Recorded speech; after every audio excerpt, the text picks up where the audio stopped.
Kjo është kasta e aktorëve.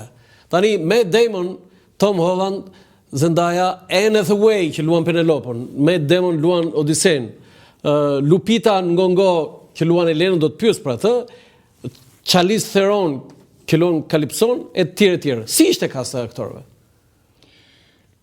Kasta shumë e mirë, do thotë unë Matt Damonin, do thotë shikoj si nga ata artistët më të plot në vetvete, do thotë artisti është vetvetje. Tek tjerët mund shikoj nga një herë luhate, gjëra të tilla e ti e kupton që po luan një rol, kurse ky nuk luan një rol. Ky e ndjen atë. E ndjen që luan, po. Do thotë ky ka këtë gjë në fillim mendon si Odisea, pastaj vepron si Odisea, pastaj filmohet si Odisea. Sa bukur. Tani Tom Holland si Telemaku, djali i Odises? Shika, do thotë rolet e këtyre djemve janë sekondar në kuptimin e kësaj gjëje që ti Po merr çmim Oscar ai, aktori i dytë shoqërues thotë edhe po duhet të japin dikujt. Duhet të japin. Se është një gjë e tillë që ti në një rol në cilin ti do ftesh vetëm që ti je djalë i mirë, është shumë vëllai që ta bësh. Merr një djalë gjimnazi nga këto të tjerë dhe atë të hiqet. Anne Hathaway si Penelopa, një aktorie e jashtëzakonshme. Djalli vishet me Prada, kishte suksesin e saj më të madh, dhe tani si Penelopa te filmi Odisea. Anne Hathaway, një aktore e jashtëzakonshme. Shiko, Penelopa ka një rol i cili me të vërtet mund të jetë i shkurtër, jo shumë i gjatë. Po një rol shumë decisiv në cilin është përfaqësuese e kastës femnore. Do thotë ajo duhet të di, balancojë, bëhet në këtë. Ajo, kjo arrin që ta japi, pak a shumë atë edhe pjekurinë e gruas, edhe dashurinë e gruas, po është një gjë e tillë që gruaja që dyshon, gruaja që dashuron, gruaja që duhet t'japi vendimin e drejtë, është gati si gjykatës në një proces shumë të vështirë, në cilin duhet edhe të jetë i drejtë, po njëkohësisht edhe duhet ta ndjejë. Okej, do të pyes më pas për Elenën. Foto tjetër? Këtë Lupitën? Po, do të pyes pak më vonë. Ja, edhe një herë, do doja do thënë një personazh mund ta kishte luajtur në një aktor tjetër apo ky është më i përshtatshëm profesor?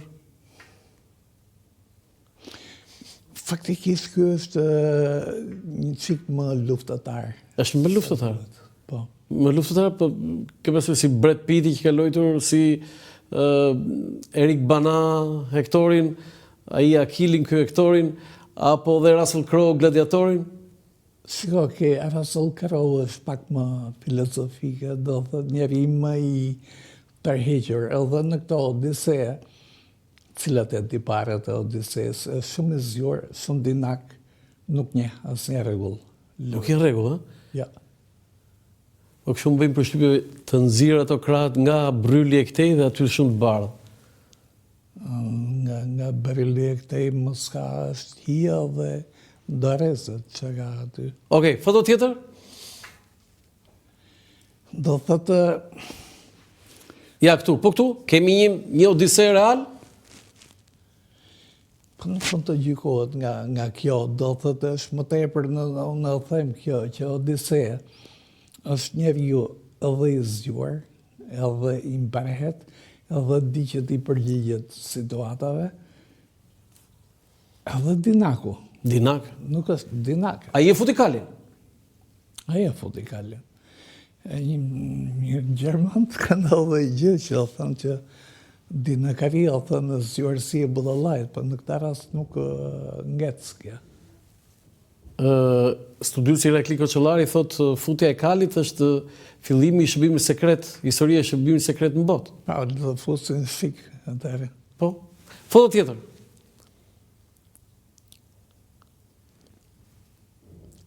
Tani kush e ka luajtur më mirë filmin? Bekim Femiu dhe Irem Papas apo Matt Damon me Anne Hathaway? Ngelem ke Bekimi. Ke nostalgji? Jo vetëm.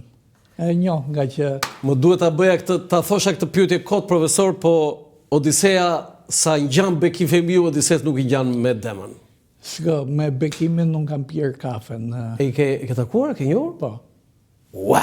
Do të thënë për gjithë ata që nuk e din, filmi i parë me Odisen është i viti 1966 i Prodhimi i Rajit, ku aktori shqiptar Bekim Femiu luante rolin e Odises.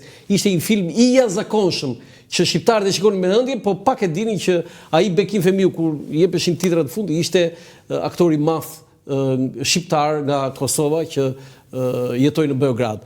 Dhe Iren Papas, që ishte Irena Leleku, ka dhe një histori, profesor, që në pushim të xhirimeve, këta flisin me njëri tjetrin dhe regjizori thotë, "Ore, çfarë gjuhë flisni ju të dy?" "Gjuhën e të parëve", i thot Irena, "sepse unë mbi emrin e kam Leleku", thot. "Unë jam me origjinë, ky ishte arvanitase." Dhe ai nga Kosova. Imagjino sa bukur ka folur profesor një Bekim Femiu me slengun kosovar dhe Iren Papas me slengun arvanitas. Shika, ajo që më ka bërë përshtypje në atë kafen që piva me te, ishte thellësia 1 dhe thellësia 2.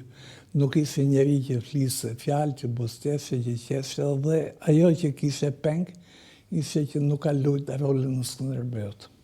E kishte peng, ë? Peng. Ua, sa bukur, kjo është për ta mbajtur shënim, profesor. Do të thënë Bekim Femiu do të luante rolin në Skënderbeut. Unë për të parë gjë këtë. Po. Ma tha mua. Ta tha ty, o sa e bukur. Këtë mund të sjell direkt. O sa e bukur kjo. Po Iren Papas, aktore e madhe, profesor.